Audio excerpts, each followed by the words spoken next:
నేను నా బాధ నేను చెప్పుకోలేను ఎవరికి. ఇంట్లోకి పోయి వాడు మాట్లాడతాడా? బుద్ధుండే కొడుకోవాడు వాళ్ళ వాయిస్ చెప్పు మెట్టేనా. దివాకర్ రెడ్డి కూడా చెప్పు మెట్ట. ఆయన బాగలేక ఎప్పుడు నుంచి ఉన్నాడు, 5 ఏళ్ళు రాలేదు. ఏజ్ కూడా ఇదిరా. ప్రసన్న అక్కకే జరిగింది, ఈ పొద్దు ప్రసన్నకు జరిగిందని నువ్వు బాధపడతావు. పోలీస్ అంటావు, ఆ రోజు కూడా పోలీసు లేదు.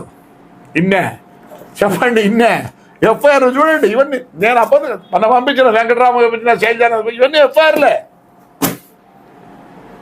వాని ఇండ్లు కరెక్ట్గా ఉందా? వాని ఇండ్లు ఖచ్చితంగా కొడతారు.